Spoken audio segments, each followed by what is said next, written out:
Good afternoon, ladies and gentlemen. Welcome to TechGig webinar series, our endeavor to impart techies. We believe that sharing of knowledge is the key to enhance our skills and grow us as professionals. With this principle in mind, we have initiated a series of webinars conducted by industry experts to give you all a crisp insight of various domains. The topic of today's session is developing leadership capability to drive the business strategy. Our guest speaker today is Mr. Ashwin Pasricha, founder and principal consultant, Human Network. Ashwin is the founder and chief architect of Human Network and Associates. He specializes in leadership development, performance management, coaching and talent assessment, and development practices. He has 23 years experience in sales operations, training and human resource development across industries namely telecom, IT-enabled services, and hospitality. During his corporate career, he has worked with organizations like Vodafone India, Mastek, Epicenter Technologies, Global Telesystems, and the Holiday Inn chain of hotels. Over the years, he has worked intensively on aligning the people development strategy with business goals and objectives in quantifying the ROI on learning and development. Academically, he has a degree in psychology and a postgraduate diploma in management studies from the Mumbai University, accredited on various certifications which include several WAVE, MBTI, DISC, competency mapping, NLP, and Gestalt. So without further delay, I introduce you all to our guest speaker. Over to you, Mr. Ashwin. Thank you.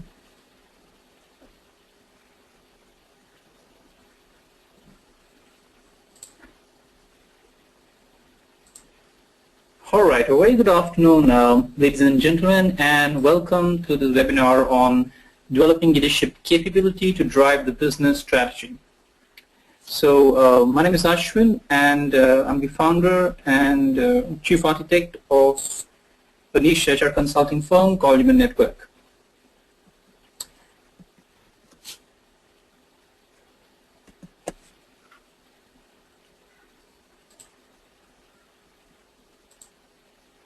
I'd like to begin with this quote, the only sustainable competitive advantage is an organization's ability to learn faster than the competition, quoted by none other than a profound leadership thinker and strategist, Peter Senge.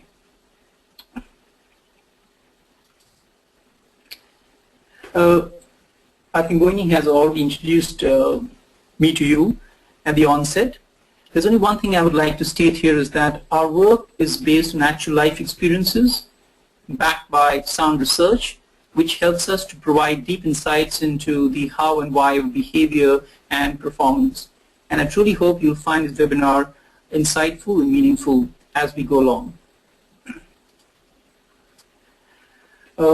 Let's get started to what's the single objective or the aim for this webinar. This is to provide you with the deep insight into building holistic leadership capability that optimizes organizational performance. The core contents about this webinar are as follows.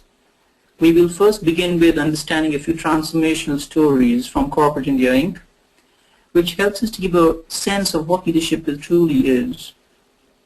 The second, we'll also look at in terms of a little about strategy, in terms of what is strategy and how the leaders influence strategy.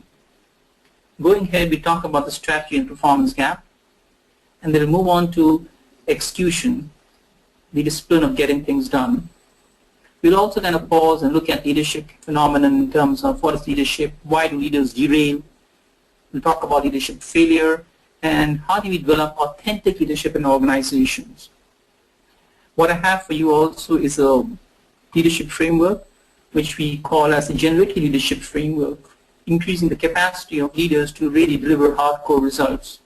And then, of course, towards the end, we'll sum up with how do you develop a comprehensive leadership development strategy for your organization.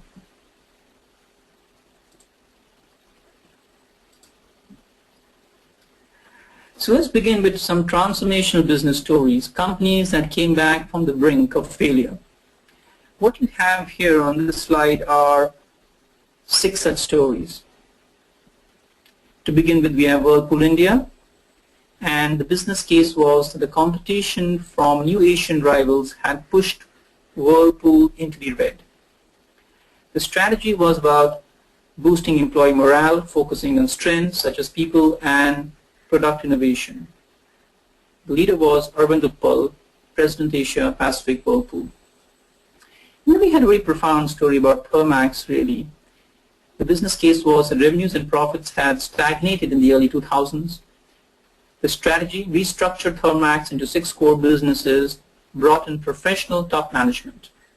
And the leader was none other than Anu Aga, director and former chairperson Thermax. The third is from Dabur India. Despite high demand for consumer products, Dabur was not able to grow. The strategy outsourced non-core businesses, entered new categories, targeted rural India, and expanded overseas. Leader was Sunil Duggal, CEO of Dabur India. Then we have the story of Shoppers Stop in retail. The 2008 slowdown hit consumer sentiment, was hurting Shoppers Stop. The strategy shut unprofitable formats, right-sized stores, control costs, and reposition the brand. Leader in this case was Govind Srikhande, MD Shoppers Stop. Idea Cellular Telecom Company. The case was Idea faced pressure from stiff competition in a tough regulatory environment. The strategy mobilized finances, built capacity, expanded nationwide, and improved customer service. The leader was Himanshu Kampania, Managing Director, Idea Cellular. And then we have a very beautiful story about Eicher Motors, Royal Enfield. I'm sure some of you are bike enthusiasts. So the case was that despite the bike's fan following, the motorcycle division was bleeding. The strategy, modern technology used, but vintage looks retained, improved management practices, and leader was Siddharth Lal, MD and CEO, Eicher Motors Limited.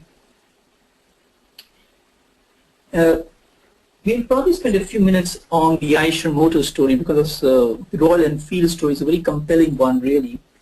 And just to give you background, in 2000, the board was contemplating whether to shut down the motorcycle division, that is Royal Enfield, or sell it off. At that point in time, we had sales of only 2,000 units a year, as opposed to the 6,000 units per annum installed capacity. And there were a lot of issues with the motorcycles per se, in terms of the engine seizing, snapping of accelerators, clutch cables, electrical failures, oil leakage. The challenge here was, and here stepped in Siddharth Lal, the third generation entrepreneur from the Delhi-based family, and he felt that Enfield could be saved because it had a reputation, it had a cult following, it had a recognizable build, and it had aspirational value. However, the challenge was to modernize the bike without changing the core identity. Second, improve quality, and third, enhance or revive the brand appeal. And Royal Enfield went on for a massive re-engineering and modernization program where they successfully managed to not only revive the brand but also reposition the brand in the leisure segment and boost sales and performance. As we speak now, the bikes have a waiting period of 6 to 12 months. And the compelling question, and if you look at all this story, the compelling question is, what's leadership all about? How can we build leadership capability? And more importantly, what do leaders in organizations need to do? So let's move on and understand a little more about leadership as a phenomenon. Let's pause for a couple of seconds and talk about strategy in terms of how do you create a winning strategy in the marketplace. And this is one question which is actually obsessed a lot of CEOs, a lot of entrepreneurs, and one must delve into strategy if you need to understand really what is it that leaders are supposed to do in organizations. So depending upon the scope and the circumstances, a company may have several approaches to strategies. The objective could be to increase profitability, gain more market share, boost customer satisfaction, or simply complete a project under budget. The strategy creation follows a three-stage process: analyzing your context and environment, 2, identifying strategic options, and 3rd, evaluating and selecting strategic options all the way forward.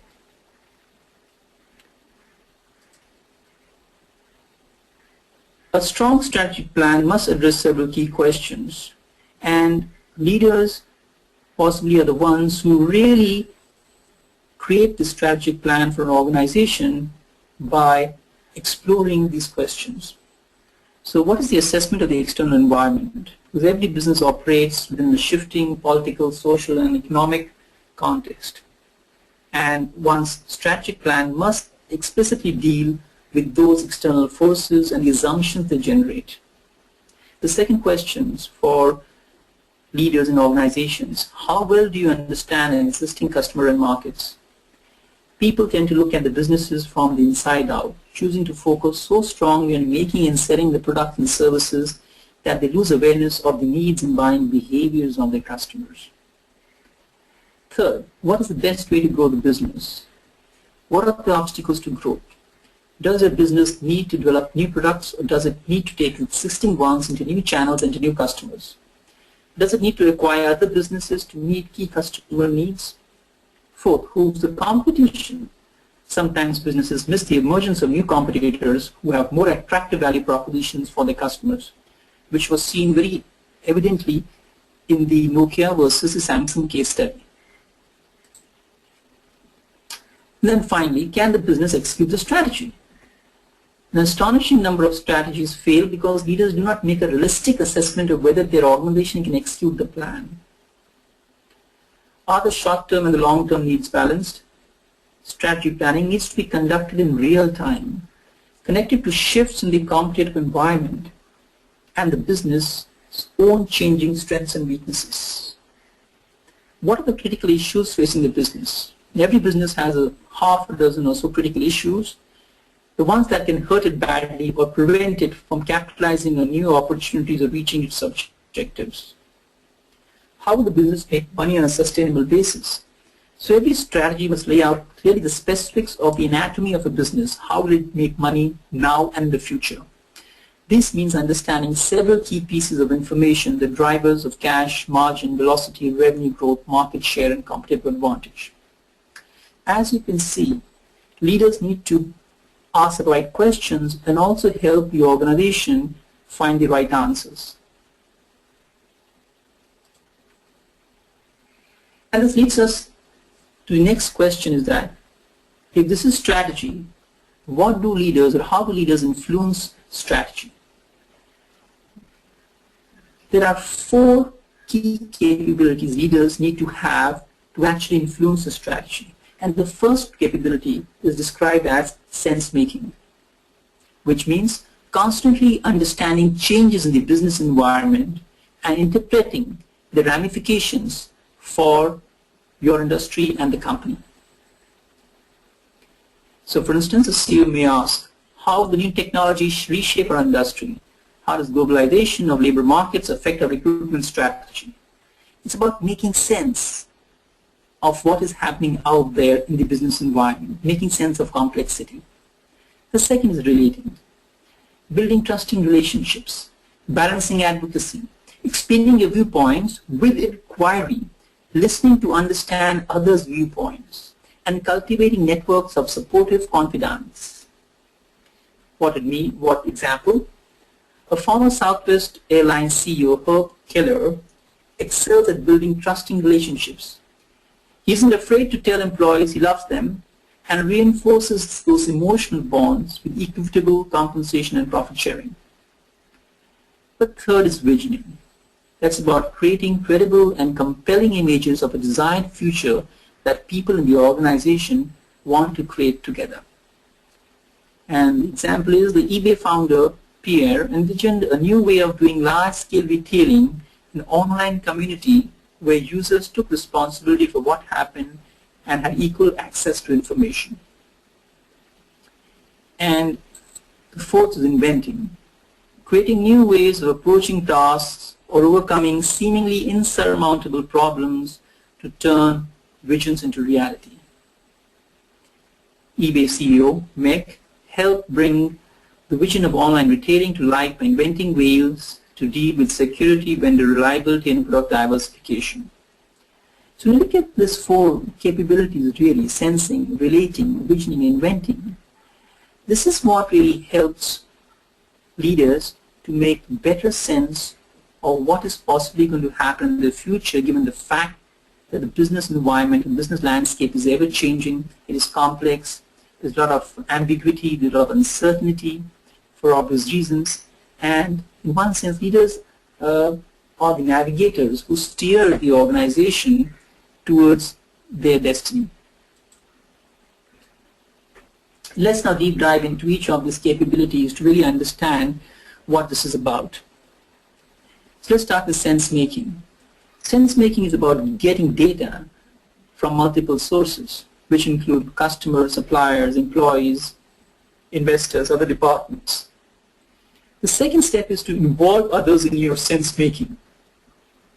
And this is extremely important for leaders to say what they think they are seeing and check with people who have different perspectives from theirs.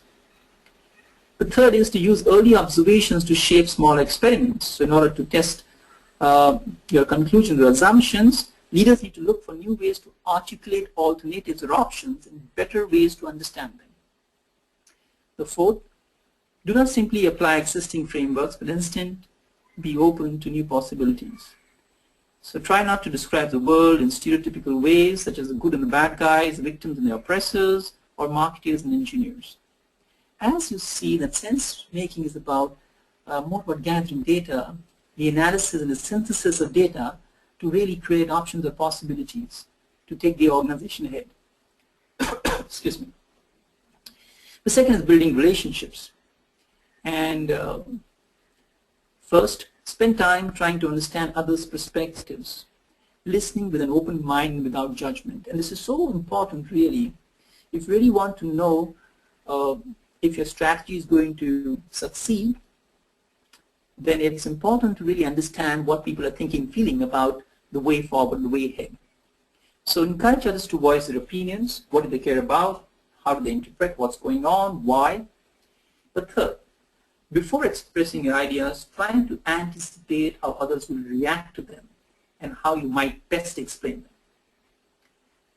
Fourth, when expressing your ideas, don't just give a bottom line. Explain your reasoning process, which includes the assumptions which you have made, the rationale, and so on and so forth. Fifth, assess the strengths of your current connections. How well do you relate to others when receiving advice, when giving advice, when thinking through difficult problems, when asking for help? So sense making and building relationships is all about having conversations which helps you to create possibilities. The third is creating a vision. So creating a vision is about really exploring possibilities. And step one, practice creating a vision in many arenas. So leaders need to practice creating a vision not only at the workplace but also at their home. And the fundamental question they need to ask is, what do I want to create? Second, develop a vision about something that inspires you. So your enthusiasm will motivate you and others. Listen to what they find exciting and important.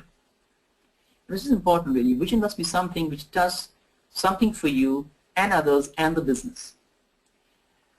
Expect that not all people will share your passion. So while leaders may be very enthusiastic and passionate about what results they want to create, it's also important for them to understand that not all will be equally enthusiastic unless the vision holds a promise for them in the future as well. Fourth, don't worry if you don't know how to accomplish the vision. The vision is not a substitute for the business plan. It is compelling. As long as it is compelling and credible, other people will partner with you to help you discover all kinds of ways to make it real. Ways you never could have imagined on your own.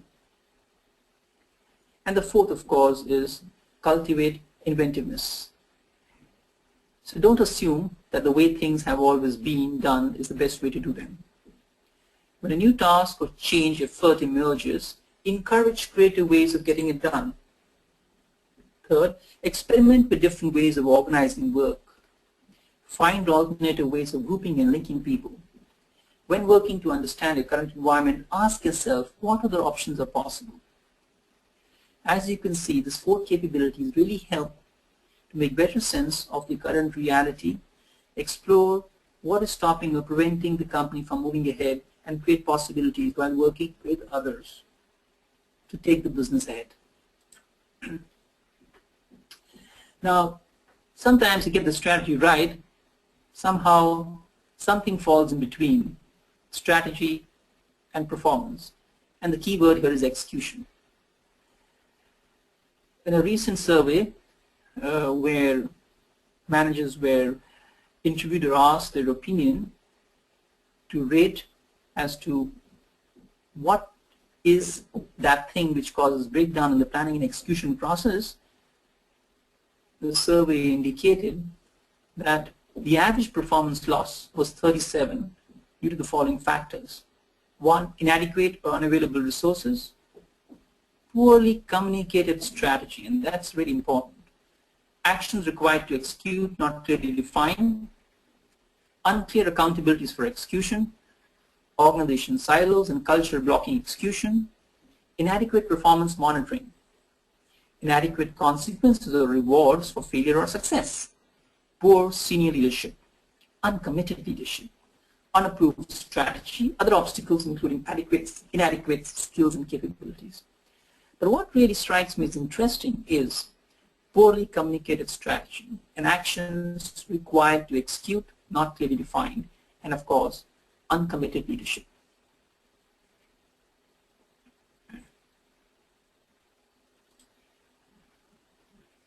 Now let's understand what strategy is and how do you actually create a business plan keeping with strategy in mind.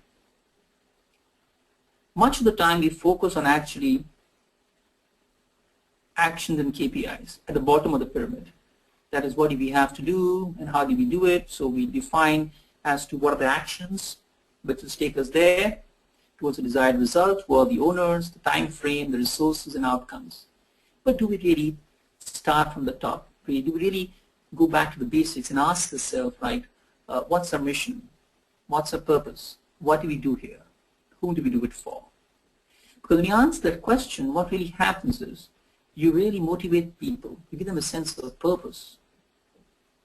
The second, do you actually articulate the vision in terms of where are we going? What do we aspire to achieve? Because this instills a sense of hope and ambition. Third, values. What do we stand for? So while we move from point to point, be from the current state to the desired state, what are some of the core values which will define our actions and behaviors at the workplace? Fourth, strategy. How are we going to progress? What are our plans? So the plans, the goals, the sequencing, and more importantly, the key business priorities or imperatives, the focus areas, the strategic pillars of the strategy, and the business unit plans. And then, of course, the actions and KPIs. If you really think back and reflect on your experience working in corporates, how many leaders have you met who really deep dive and really explain to you the essence of the strategy, which includes vision and mission?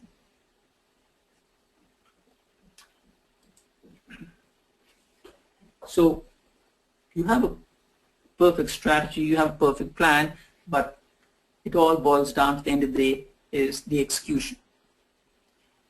And execution is all about delivering on the promise, really. Now it's very important to understand that leaders are not taught the discipline of execution, because much of the time is given to strategic thinking and management techniques, but really at the end of the day it's about how the strategy is implemented on the shop floor or in the marketplace, which makes a difference. So we will now probably explore in terms of 7 essential leadership behaviors which are important to really ensure that you produce results. Second, creating the framework for cultural change. So the culture is the sum of its shared values, beliefs, and norms of behavior in the organization. And leaders who want to foster an execution supporting culture, that's the key. The execution supporting culture must focus on changing the beliefs within the company, which influence behaviors, and behaviors which ultimately influence results.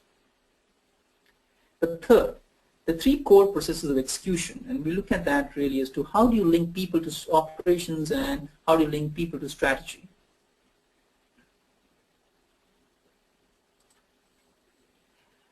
So when you look at the basic building block one, that's the leader's 7 essential behaviors. The first key behavior is know your people and your business. This sounds very fundamental, but when I say know your people, what do I mean? Knowing your people is about understanding them inside out. What they think and feel at any given point in time during the day. Knowing your business is about understanding what are nuts and bolts of your business, how your business makes money, who are the customers it serves, and so on and so forth. The second is insist on realism, and this is important really. When you want to go about executing a strategy, you need to be realistic, because you need to set realistic goals and priorities, which are realistic because they should be achievable. Follow through.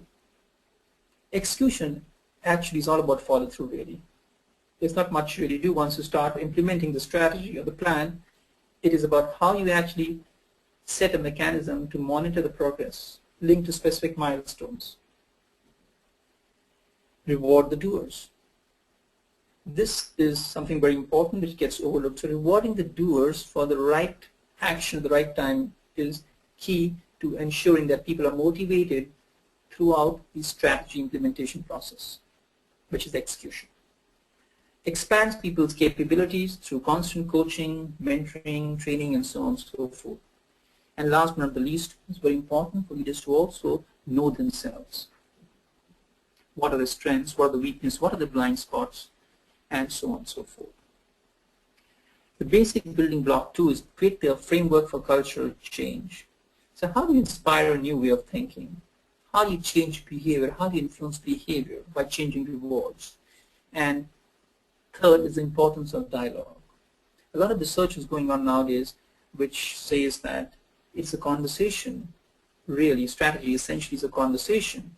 So are we having the right kind of conversation day in, day out with our people? Because if we are, then we're influencing the way they think, the way they feel, and the way they contribute at the workplace. Building block 3, have the right people in the right place. And this is so fundamental, but I can't share with you during my work as a consultant and as an executive coach how many times you find the wrong people, the wrong place, the right people in the wrong place. So having the right person, the right role for the right reason is fundamental to success. The fourth bucket is about how you link people to strategy. So linking people to strategy, this is extremely important really. And let me just add a few thoughts here. It's about ensuring that the right person is responsible for the right task or the right job when it comes to implementing the strategy. That's point 1. 2, whatever person does at the workplace has to be linked to specific business outcomes, because strategy is all about business outcomes really. And much of the time we focus too much on activity measures as opposed to outcome measures. So what we're saying fundamentally is if you need to link people and performance to strategy, then one needs to focus on outcome measures. This is of course taken from the work of Larry Bosley and Ram Charan from the book Discipline of Getting Things Done, a framework for execution. Time for us to really decode leadership and understand what is leadership. So a few perspectives really, and then of course we will move on to a small graphic illustration which we have here. Now, for me, all these 4 quotes are very compelling really. The first one by John Quincy Adams: if your actions inspire others to dream more, learn more, do more, and become more, you are a leader. By Henry A. Kissinger: the task of the leader is to get his people from where they are to where they have not been. Third, Warren G. Bennis: leadership is the capacity to translate vision into reality. Fourth, Leadership cannot really be taught, it can only be learned. If you look at the chart on the left, so this was a survey where 389 respondents were asked to complete charts looking at their company's approach to leadership over the past 5 years and comparing that with what is possibly going to be important in the near future. So we actually compared perspectives with respect to the following pairs or factors, and here what emerged. So leadership is a position which was in the past. Now leadership is a process. Leadership has the functional orientation, and now in the future what was going to be important is that leadership will have a boundaryless orientation. The third, leadership happens at the top. No more leadership now. It happened throughout the organization. Rewarded for being a star, rewarded for contributing to the success of others. Independent decision making as opposed to interdependent decision making. Develop via individual competencies, develop via groups and networks. Power lies in a position, power lies in knowledge. Competitive, collaborative, logical and rational, feeling and emotional. Stay the course strategy, emergent, flexible strategy. Sells their opinions, inquires for buying. As you can see, really, leadership is moving beyond the conventional approach, and much of what is happening in organizations today is about helping leaders understand that their job or their primary role is to inspire, engage, and create conditions for optimal performance where people can play to their strengths and contribute and make a difference to the business. Now, it's important to really explore this key myths about leadership, because it seems that sometimes we get perplexed as to why leadership does not work. Because the basic assumption is everyone can be a leader. It's not true, really. It requires a lot of commitment, a lot of self-awareness, and a lot of practice in terms of living up to what you believe, doing the right thing at the right time, and not everybody is cut out to be a leader. Point 2. Leaders deliver business results. Sure, that's the expectation, and they do, but at times they also are not able to do so to the extent possible. Third, people who get to the top are leaders. Not necessarily true. This is being challenged nowadays, and more importantly, the fundamental belief leaders are great coaches. Not really. Coaching requires a different skill set, really, a different mindset. And what we're trying to say here is that there's certain myths about leadership which really prevent us from seeing with clarity as to how do we actually create leaders in organizations, because it's taken for granted that everyone can be a leader. So the next question is, of course, that if everyone can't be a leader, then let's also understand another important dimension about leadership as to why do leaders fail. Because this is also some corporate reality in one sense. So we're going to look at this through the process of derailment. And derailment tends to occur when leaders progress up the ladder, capitalizing on the key strengths, but fail to develop more widely. Ultimately, being unable to deliver when confronted by circumstances that require a broader range of capabilities. So the three common reasons as to why leaders derail. One is, of course, the growth focus. So here leaders may thrive on risk and be very decisive, and they may succeed in certain sales-led environments, but when the wider market is expanding, they're taking opportunities quickly, but they may not pay attention to risk. And what might happen is when the market situations become adverse, they may not be equipped to deal with that challenge. The second is having too much of an operational focus, really. So in this instance, leaders may thrive on working within a structured operational environment, working within tight timelines, and may succeed using the skills. But as they progress, they may not actually develop strong strategy development capabilities. And the third is, of course, professional focus. In terms of leaders may have progress on the basis of professional or technical specialism without having developed broader leadership and management skills. Now, We are now exploring an important dimension of leadership, which is about personality. And these are several factors, and I'm going to touch upon a few of them really. And the part of the reason as to why leaders derail or fail is also to do with the temperament or the personality. For instance, hypersensitivity. So there are certain individuals who may have a shrewd judgment and subtle perceptions, but this comes at the risk of emotional fragility and anxiety and a tendency to regard others as hostile to them. Isolation. Such leaders can cope and make decisions on their own, but may be less comfortable in team situations. Third, eccentricity. These leaders are viewed as unconventional and are able to come up with novel ideas, but these may be unworkable, and they may be poor listeners and unreliable in their judgment. We have something called iconoclasm. These individuals or leaders are probably tough-minded and are able to break with conventionality, but they might be insiders, even anti-social and unethical in their behavior. Then we have exhibitional. These are likely to be positive, charismatic, and socially confident leaders, but this may come with attention-seeking behavior, where they're prone to exaggeration and less capable in unfavorable conditions. Overconfidence. These individuals are typically self-confident and see themselves as leaders, but they often fail to listen or understand their own limitations, eventually becoming despotic. Overdependence.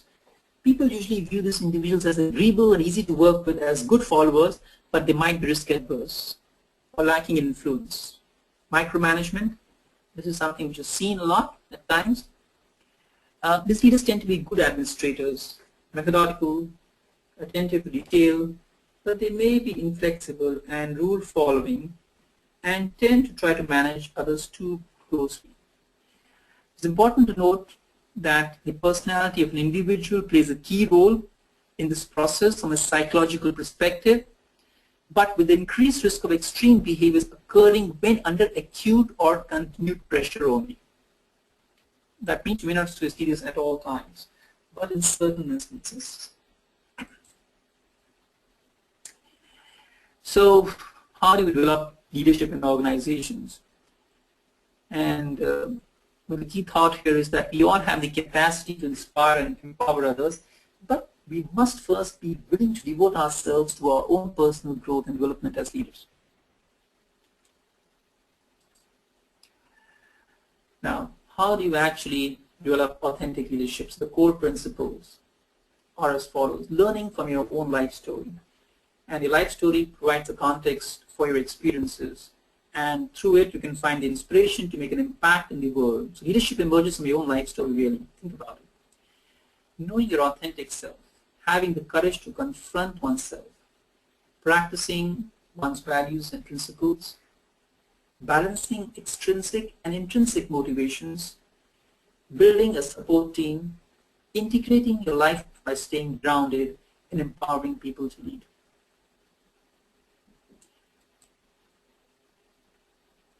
If you really want to explore this concept far more, the key questions here, and I'm going to pick out a few, is that which people and experiences in your early life have the greatest impact on you?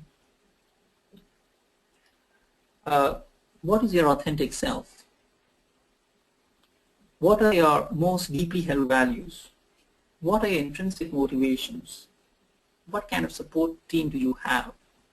Is your life integrated? Are you the same person in all aspects of your life, personal, work, family, community? If not, what is holding you back? What does being authentic mean in your life? Are you more effective as a leader when you behave authentically?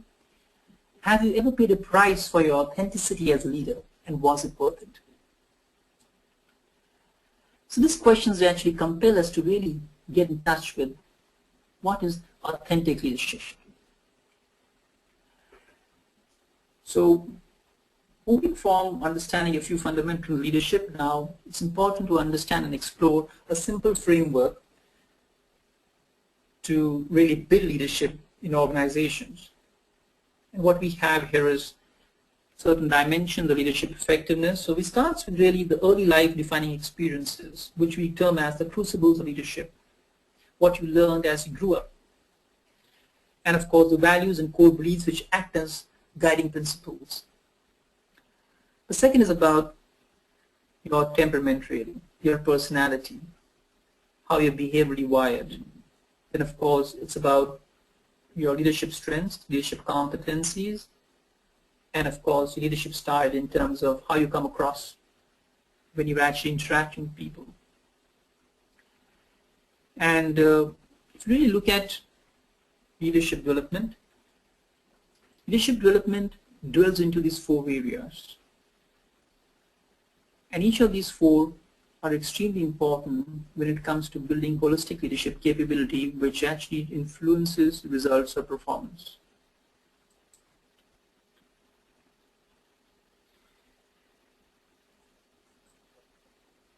The most important thing behind authentic leadership is about values, really. This is one activity which I'll kind of leave you with for you to really get in touch with what are some of your values. And if you look back and just identify 2 or 3 projects or achievements you have completed in your life that give you a real sense of satisfaction and fulfillment, and this can be from any part of your life, write down a story of each of these achievements, what you did, how you did it. Review each story separately as you read. Consider what it was about this achievement that gave you the satisfaction, the fulfillment. This may bring about some values straight away. Now, to go deeper, ask yourself, why is this so important to me? Having checked through each story, review the values that have emerged. It is likely that any that is repeated will be core values. Check this out with yourself and see how they fit with who you are and how you live your life. To sum it, your achievements will have a flavor of your values. Now, moving on to leadership competencies. What we have here is 3 areas, 3 arenas, which is leadership's leading self, second leading others, and third leading the organization. So leading self is about developing adaptability, flexibility, really, because there's so much of change happening out there. You need to be adaptable, flexible, and responsive to the changes out there in the business environment. The second is increasing self-awareness, really. What are your strengths? What are your weaknesses? What are the blind spots? Third, managing yourself. It's also about emotional intelligence. Increasing your capacity to learn. Exhibiting leadership stature. Displaying drive and purpose. Developing ethics and integrity. The second, leading others. Managing effective teams and work groups. Building and maintaining relationships. Developing others. Communicating effectively. And third, of course, is leading the organization, managing change, solving problems, making decisions, managing politics and influencing others, taking risks, setting vision and strategy, enhancing skills and knowledge, understanding and navigating the organization complexity. Now we're going to touch upon styles. So we spoke about the values, and we also touched upon the leadership competencies. Now we're going to look at leadership styles, really. All part of the framework for developing leaders. So there are 6 styles. This is taken from Daniel Goleman's work on leadership styles. And we have coercive, authoritative, affiliative, democratic, pace-setting, and coaching. And if you look at each of the styles, let's do a small deep dive. The coercive is about doing what I tell you. The authoritative is come with me. The affiliative is people come first. Democratic is what do you think. And pace setting is do as I do now. And coaching is try this. Now, if you look at which style works best, so the coercive style works best in a crisis to kickstart or turn around a problem or work with problem employees, really. But it has a negative connotation. It has an overall negative impact on the climate. The second is authoritative, and that works best when changes require a new vision or when a clear direction is needed. The affiliative style works best when you need to heal rifts in a team or to motivate people during stressful circumstances. So both the authoritative and the affiliative are positive in that sense. The democratic style works best when you need to build buy-in or consensus or to get input from valuable employees. And this is also largely positive. The pace-setting style works best when you need to get quick results from a highly motivated and competent team. Now, this may have a negative dimension to it if the team is not very competent and very mature to understand you as a leader. And of course, the coaching style works well when you try to help an employee improve performance to develop long-term strengths. Now, each of these styles has a positive and negative connotation depending upon the context and need, really. But if leaders get locked into one particular dominant style, then it might prove counterproductive. So, how do you develop leadership strategy, really?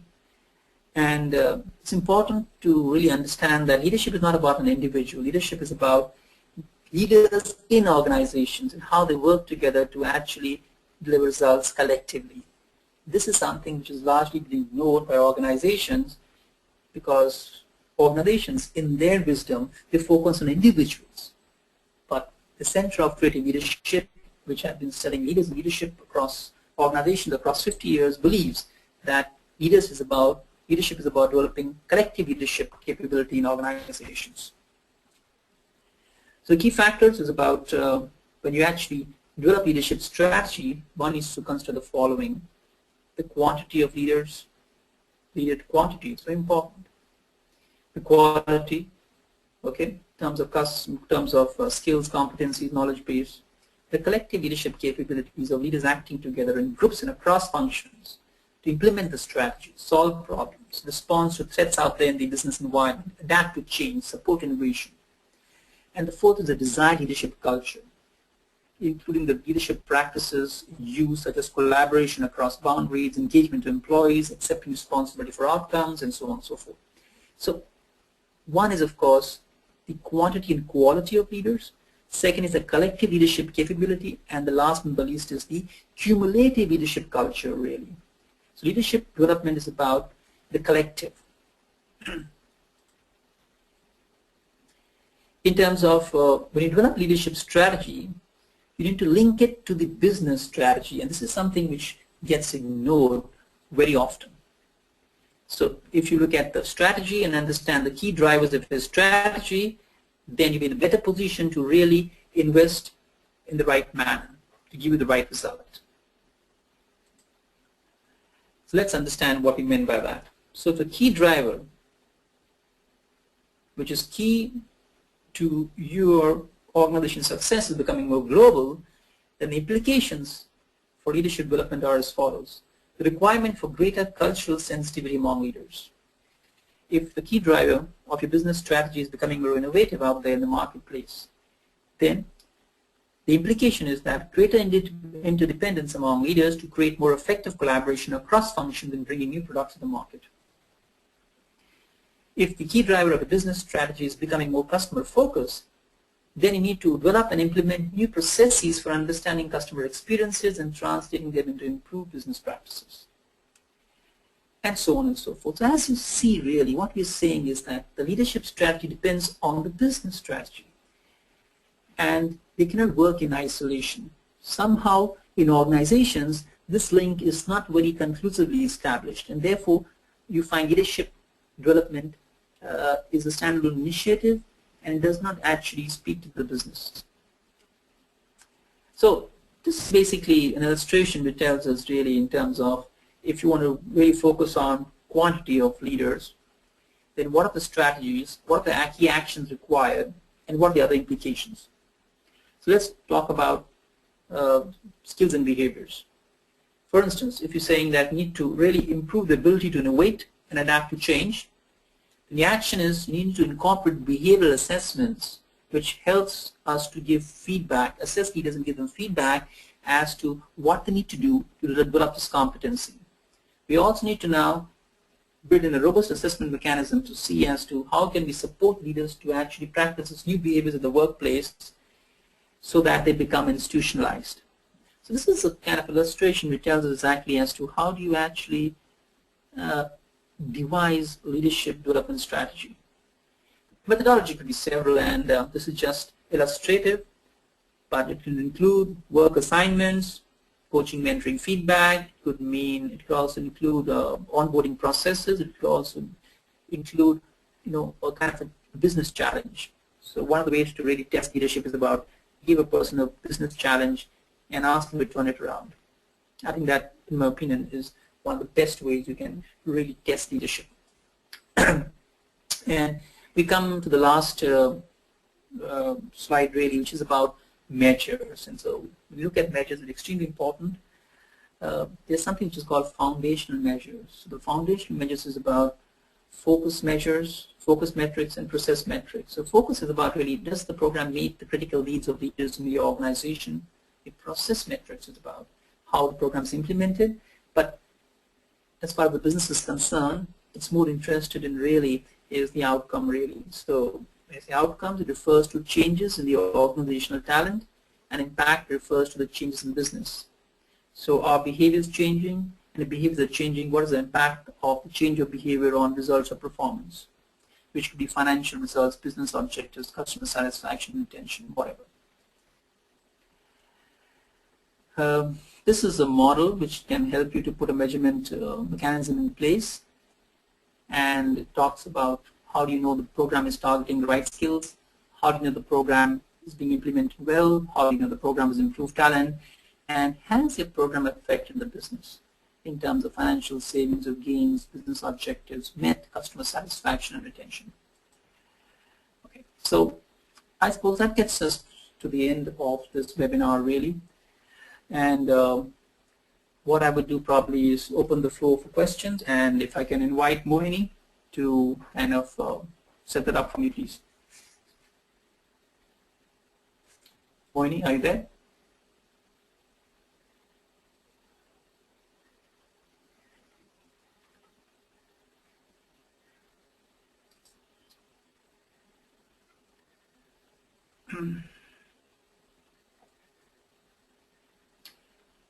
Mohini, are you there?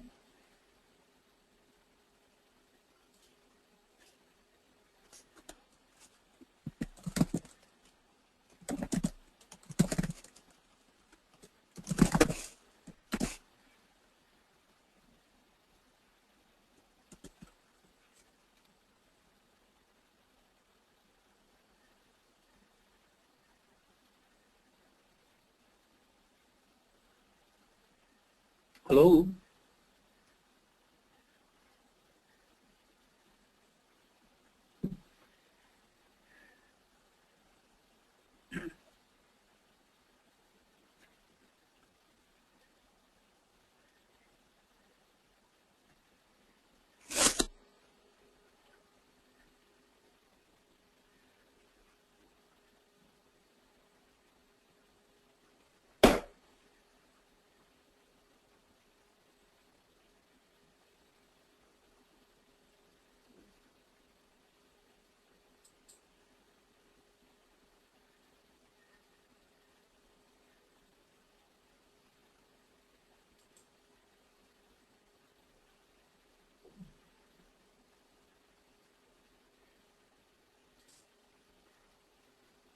Already assigned you the question session. I hope you are able to see them.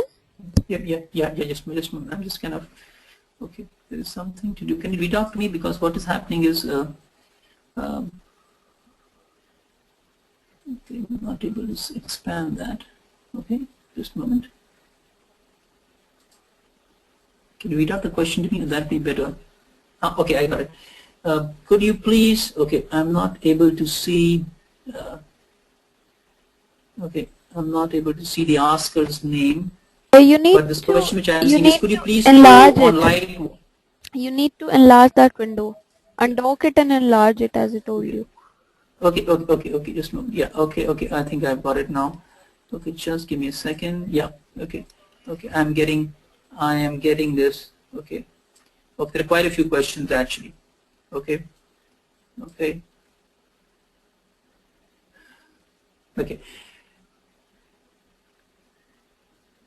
Okay, so I'm just going to pick a few questions. So the first is, how do you define leadership in one line? I'm going to answer all this, of course. That's by Anand Dave, and I think it's a beautiful question. And for me, leadership is about creating possibilities where none exist. So Anand, that's my definition of leadership, really, speaking from my experience. I hope I've been able to answer your question. Okay. Who has to initiate this exercise, this idea, how this is being done with the sole proprietary organizations where the structure is very flat, like a drum?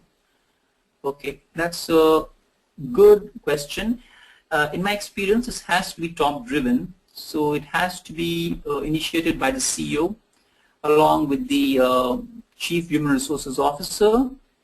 And if you talk about sole proprietorship organizations, I think in one sense there is only one challenge here, because when you talk about sole proprietorship organizations, what really happens is that the proprietor, the chief executive, believes or is under the impression or the assumption that things run because of him.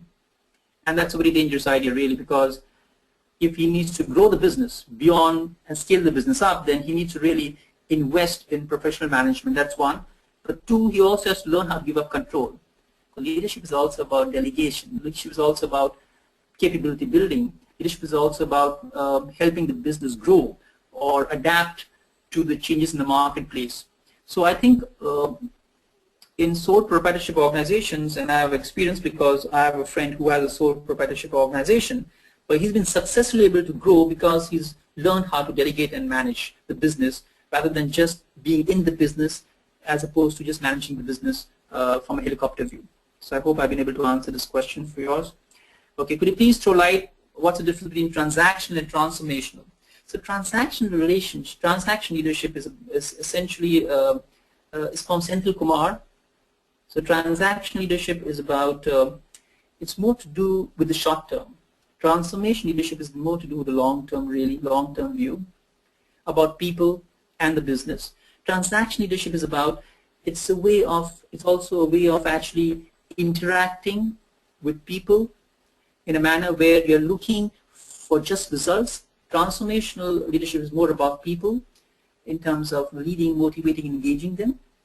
And another difference, the transactional leadership is all about the doing of a leader, and transformation is about being of a leader, the being of a leader.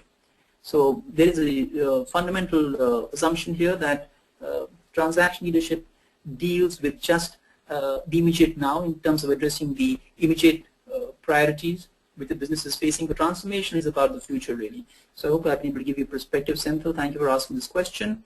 Okay, how do you identify the potential leaders among group of people? Manish Verma. And it's a beautiful question. So there is a framework. There is a framework to help organizations make better sense of how do they look at leadership top talent. So if you want to share the framework with you, well, I can give you a few insights on this. So one is the propensity to lead. Does this person have the behavioral tendency to lead others? The second, they look at drive. So what's the source of this person's motivations? Does he have the drive? And so these two are important factors, propensity to lead. The second is drive. And the third, leadership promise. So leadership promise is about, does he actually demonstrate certain leadership behaviors which tells us that he's a person who can be looked upon for future leadership role. Yeah. So, and those behavioral indicators differ from company to company. So thank you, Manish, for asking this question. Which leadership style is required for today's business world? Again, is Senthil Kumar coming in, and I think the answer is very obvious here, really, because in this today's business world, there's so much of uncertainty, so much of complexity, so much of ambiguity, and we really don't know how the future is going to pan out. I think we need a leadership style which is all-inclusive. So we are looking at leadership style which is about being participative, democratic, also about coaching style, also about the affiliative style. It's about taking people together, really, making better sense out of what's happening out there in the marketplace, and really working with teams in a manner where each person leverages each other's strengths, and you create new possibilities in terms of creating new products and services for the business going ahead. So it's all about taking people along, really, Senthil, as of now. Yeah. how to strike a right balance. This is going by Rambo really. So I think you're looking at the leadership style really. How do you really strike a right balance between coercive, affiliative, or coaching or pace setting? I think the situation calls for understanding what is required or needed in the given situation, and therefore there is no style which is good or bad. It's about leader being sensitive enough to understand what's needed in the situation, because situations will change with market situations. And therefore, the times when you need to also have an authoritative style, especially when you are you're running a high inventory and you're not able to actually make an impact in the marketplace, your products are not moving off the shelves and so on and so forth. So every style is important.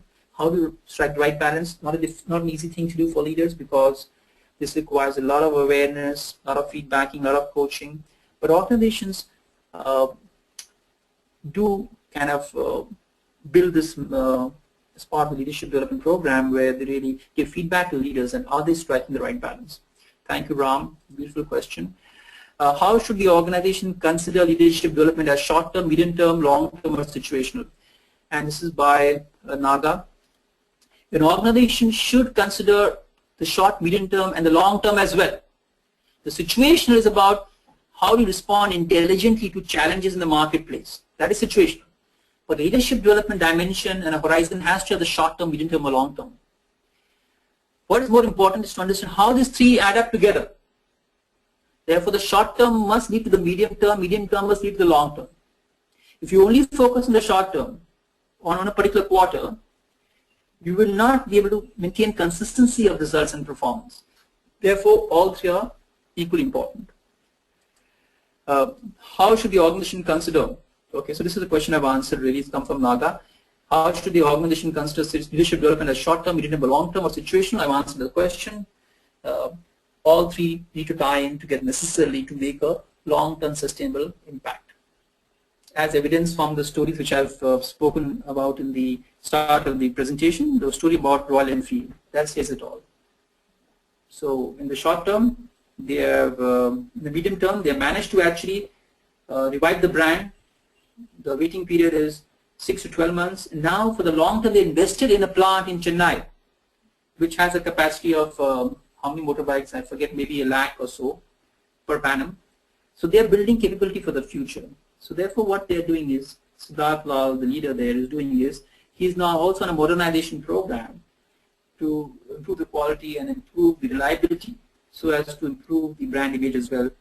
And as I'm speaking on, there's another plant along with Chennai, which they are further expanding. So you see, all the three things need to tie in together really, for an organization to be sustainable and competitive in the marketplace over the long term. So thank you for that question.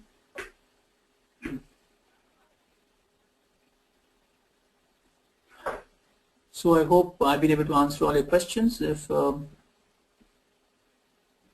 there's something flashing here. Okay, some more questions coming in. How can we present ourselves? Okay, wow, a lot of questions coming here. How can we present ourselves as potential leaders? I think this is by Dhaval Seth, and I like the question which he has asked.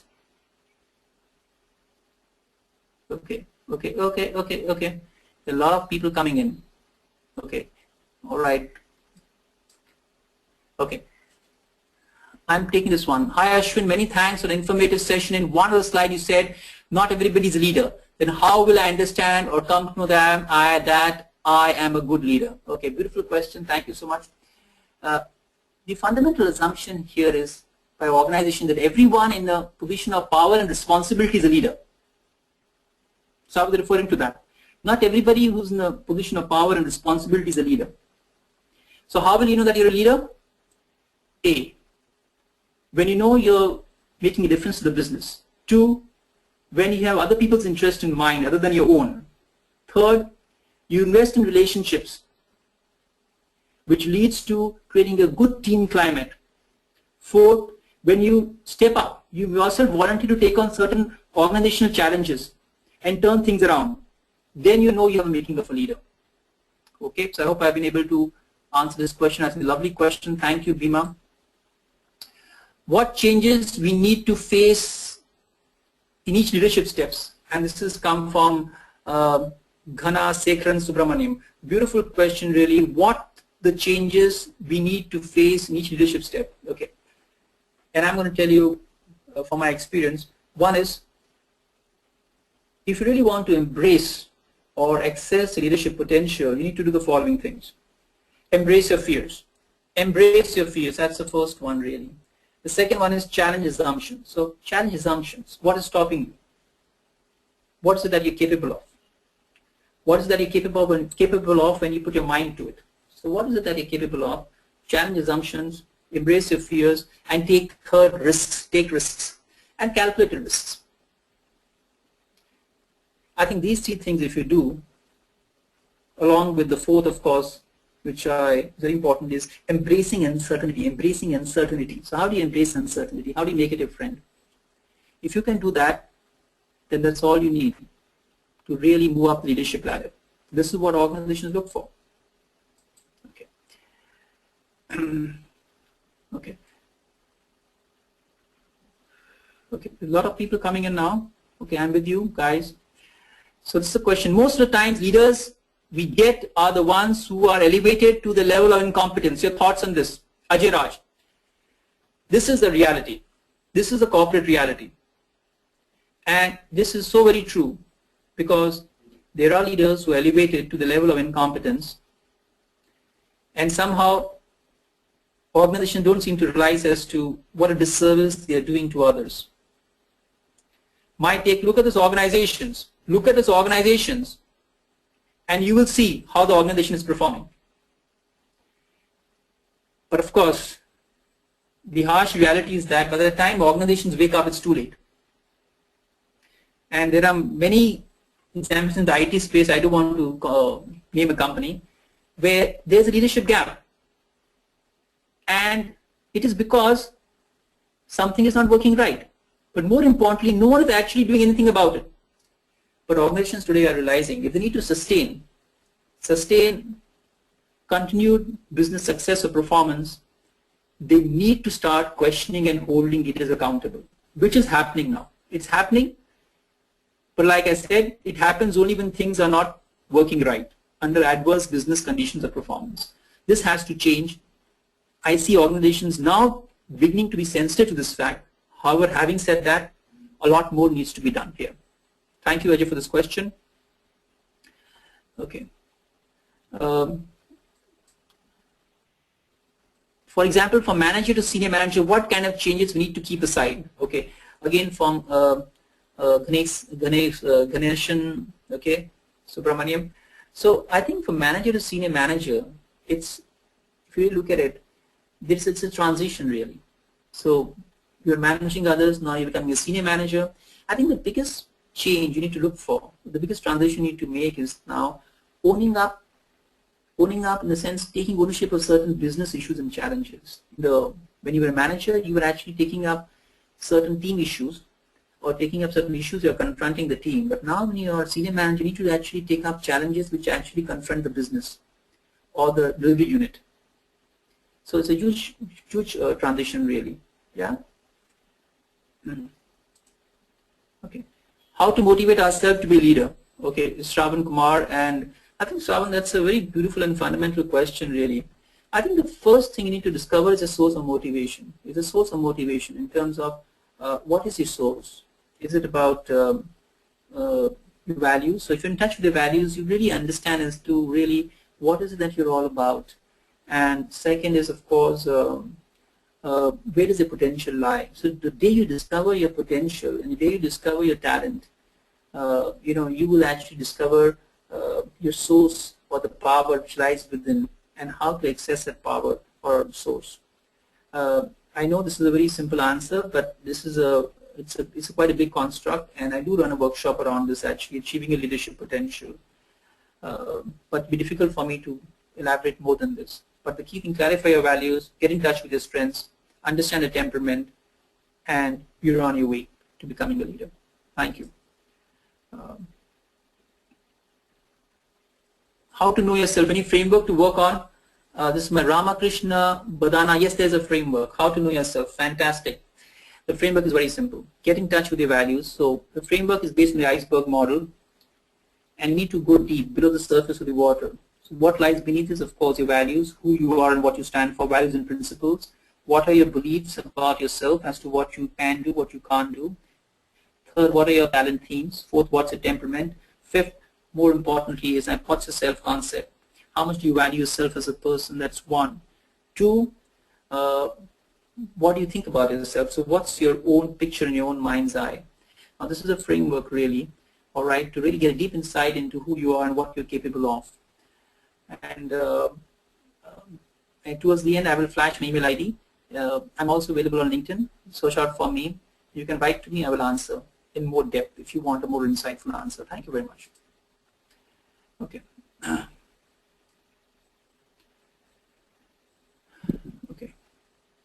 Okay. Please tell me some of the team leader qualities. Anand is left, so okay, park that. Okay. We have another question of Manish Verma. How do you measure the performance of leader? Mostly intangible parts, especially the connect with the team. Yes. Interestingly, Manish, the measures had to be inbuilt as part of the leadership development process in any organization. And if you talk about the team, where if you are a person who is managing a team, it's about how does the team perform at work. So it was talking about really the metrics which define team success. I mean, that is fundamental really. The second, of course, the team climate. How do people really experience you as a leader? And third is, of course, what's the team climate in terms of whether people feel motivated and enthused at work and so on and so forth. Yeah? Okay. So is it a really good idea for a leader to constantly evolve through leadership styles as he manages his team? And if so, what's the extent of this impact on the team? This is a beautiful question by Srila. Okay. Now, I think one of the fundamental things is to be aware of what's my behavioral propensity. In a sense, most of us tend to overdo one style really. If the situation changes and if you adopt a new style, which is fine, but the situation has changed and you're still using the same style, for instance, if you're using constantly a pace-setting style, you're going to wear out the team. If you're constantly using an affiliative style, you may be kind of coming across as a leader who does not really hold out on its own. So you have to also be assertive at times. So it's not about so much so about different styles. It's about understanding each style has a context and it has a limitation, and one must learn how to use the right step at the right time and not get locked in a particular style. Okay. Just bear with me. Since leadership is a more strategic, a qualitative assessment appears to be fair, putting quantitative metrics assessment makes leader more rigid, less scope for experiment. What's your thought on this? A beautiful question, really. And that's part of the problem, really, because what happens in organizations and across, fundamentally, they define leadership in quantitative parameters only. Now, this is a big mistake, really. If leadership is only about results, then what you'll get is only results. But the results will come at a cost. And the cost, one is low morale, high attrition, third, low innovation. So there has to be a balance. Leadership is about a balance, really. There has to be the quantitative metrics which drive the business. That's important because you need to sustain the business. But the qualitative aspects cannot be ignored. So therefore, nowadays, it's far more important to really understand how that leader develops, how that leader delivers results as opposed to just delivering results. So the how is becoming very important nowadays. Because if you need to sustain results, you need to understand the how, right? So this is a lacuna, and at very senior levels, sometimes the how is not questioned, it's only about results, which in my opinion is not a healthy practice. Okay, is experience a mandatory for leadership qualities? Now, this is by Ramana Reddy. I love this question because, yes, experience is mandatory, but what kind of experience I'm talking about? I'm talking about the experience you had right from the time you're 5 years old till the time you are 30, 35, 25, whatever. So when you talk about experience, leadership is not about when you actually graduate or when you become an engineer or when you become a manager. Leadership is fundamentally a state of mind. So even if a child is one who takes risk, is innovative and creative, challenges the status quo, has drive, determination, and passion to succeed, he's a leader. Now all that he needs to do is channelize that experience in a professional setting to excel at work. So when you talk about experience, the fact of the matter is, if you look back and reflect on your childhood or your school or your college, you would have exhibited leadership qualities.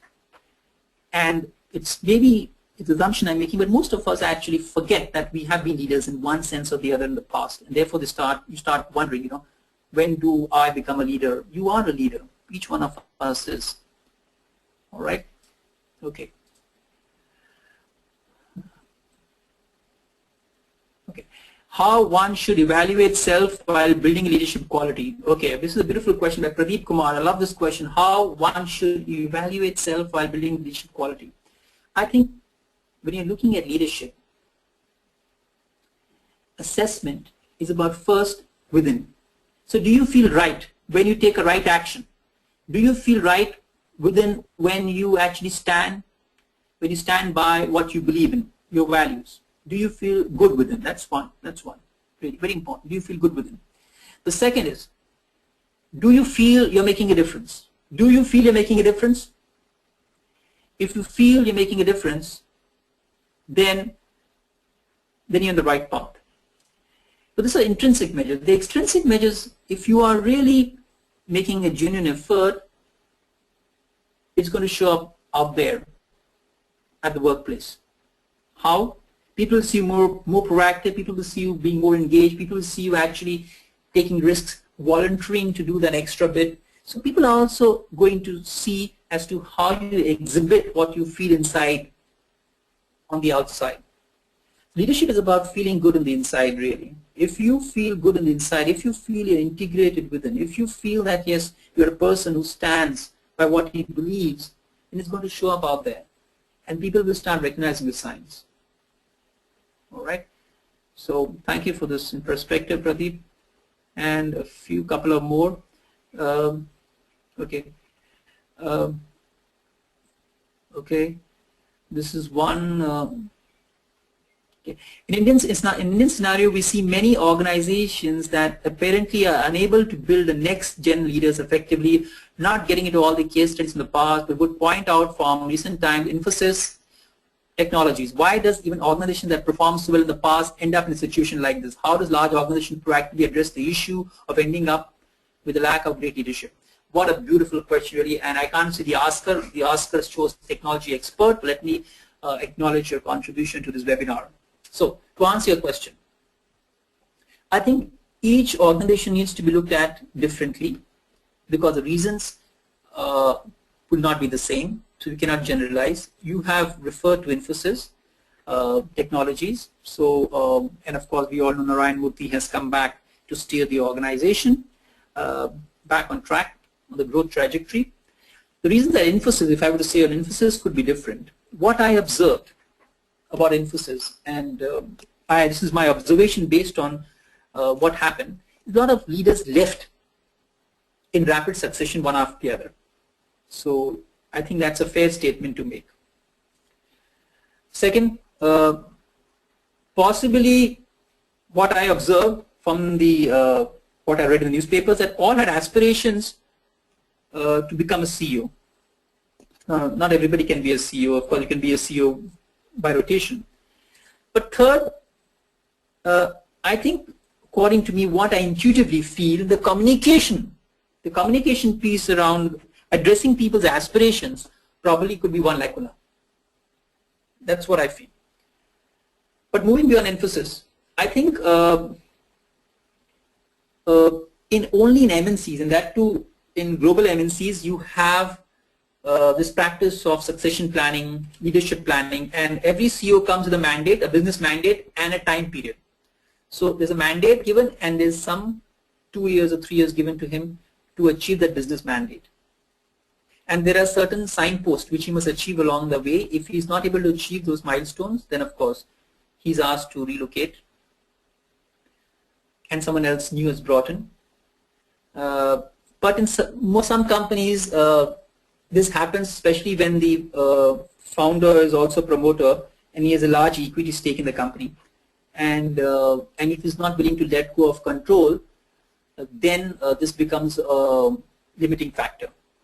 And then you see that reflecting in the quarterly results. You see that reflecting in the guidance which they give. They're not able to meet the guidance consistently.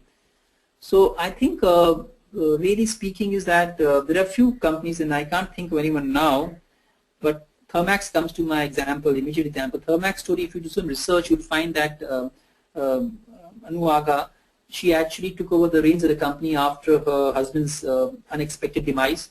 She actually got the company back from the red into the black in terms of performance, and now she has exited the company. She actually put a succession plan in place, and she may be on the board, but she's not in the active running of the company. So she actually exited the company in good time. Although being a family-owned company, she actually entrusted the task to professional management, and now she's off the active running, day-to-day running of the company. So it's very interesting that a company like Thermax, which is of course now close to 3,500 to 4,000 crores, had the foresight to do this. So I think it all depends on the leader, really. Okay, so there are two questions. One is, how does this differ from traditional business planning exercises, Venkatraman? So if you look at it really, leadership development or developing capability is not different from business planning. Because at the end of the day, you bet on people, you don't bet on strategies. You may have the most perfect strategies, but it is how those ideas are created to life. It's the execution which makes a difference. So there are the three things: strategy planning, business planning, and leadership development, leadership planning. They are all the same vertices of the same pyramid. And therefore, if you have invested in strategy planning and business planning and not invested in leadership planning, you will not be able to actualize your strategy. There are enough examples in the automotive space, really. As I speak, not Tata Motors is struggling. Of course, his balance sheet is leveraged because of the Jaguar and the acquisition. But in India, the sales are dwindling. So there are three aspects to this: the strategy, the business plan, and leadership. And these three cornerstones are not in place, you can be rest assured you will not get consistent results. It's next to impossible. How can we present ourselves as potential leaders? By Dhaval, thank you for staying on, Dhaval. Like I said, 4 essential behaviors. Challenge assumptions about what you can and what you can't do. Second, get in touch with your strengths. Third, take risks, go out and volunteer there to making a difference. Take up a business challenge and turn it around, and rest assured that you will get the recognition from the organization, and more importantly, within.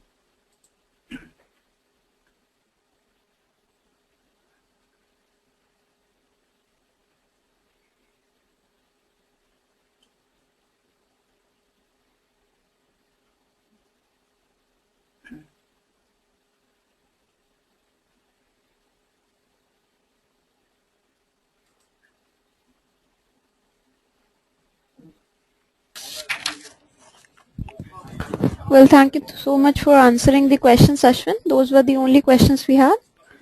Thank you so much for conducting the webinar. It was a great session. I would also like to thank all our participants for making this webinar a success. The recording of this session would be available on techgig.com by evening. Thank you all. Have a great day. Thank you so much. Good day. God bless. Goodbye.